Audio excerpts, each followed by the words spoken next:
Hey, good afternoon everybody, it's Michael here again. Another beautiful day in downtown Phoenix, however just that little bit warm, so I'm inside in the echo chamber that is my kitchen.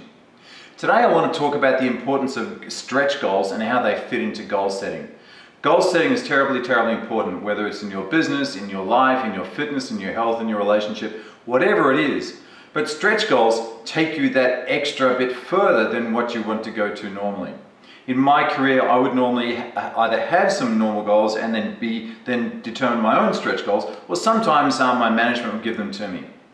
Now, most of you know a little while ago I went to Mount Everest Base Camp in Nepal, and for me that was a fairly substantial stretch goal in a number of ways, mainly sort of physically and psychologically. Had to get everything lined up. It was like a 2.5-week trip. Had to get my daughter looked after. I got a short video of being at Everest Base Camp there, so stick around, and that'll be at the end of this. Now, the reason that stretch goals are so important, because if you can do it once, this sets up a pattern of behavior that you can then start repeating. Life is all about patterns of behavior and how effectively you can run them. Now, these patterns of behavior can either be good patterns or bad patterns. If they are bad patterns of behavior, you need to be aware of it, acknowledge it, and act on it and make the changes necessary. If there are good patterns of behavior, you need to understand the drivers that you have in place that make it possible for you to keep on repeating it. And the more you repeat the good patterns, the more you'll be able to repeat them in the future and the more effective they will be. So set stretch goals, make them big, hairy, audacious goals, go for it, and when you achieve it, understand what it was that allowed you to achieve them, and then go and do it again and again and again and again. Because the way you do anything is the way you do everything. Do it once, 2 times, 3 times, you can do it 10 times. So here's the video on Everest Base Camp. It's a really cool video. Why I would want to go to a big rock in the middle of nowhere, I've got no idea, but man, it was fun. Big shout out to the people I went with, Paul and Kirsty, Dave and Jessica, great people, and it was a great trip. Have a look.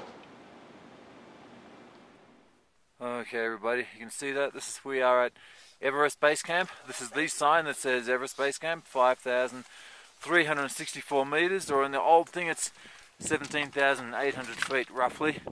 Very cold but just beautiful up here. This is the formal, well, that spot says you're at base camp.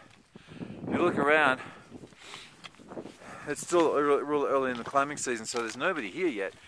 But in a month or two, there will be hundreds and hundreds and hundreds of people camping in this really barren area. It's just on a glacier, lots and lots of rocks everywhere. When they climb up to Everest, they go around the top of these ice falls, and then they go up these ice falls here with a series of ladders put across the spikes of ice, kind of glacial ice. So it's really quite dangerous. This part is probably the most dangerous part. More mountains around here. You can't see Everest from here, but at the environment, and it's just beautiful. Look at these mountain peaks. It's sensational. Paul and Kirsty and Nawang and Minga. Look at this, it's just great. So we're the only people here right now. So there'll be 500 people camping here almost full time on the tops of these mountains here. Up there, way up there. Yeah, it's just stunningly gorgeous. So we've made it. We all did great. I'd never ever do it again. So yeah, pretty cool, hey? Anyway, let me know, what are your stretch goals and what are you doing to achieve them? Let me know. Send me an email, call me, text me, whatever it is. Love to hear back from you. What are your stretch goals and what are you doing to achieve them? Have a great weekend and I'll talk to you soon. Bye.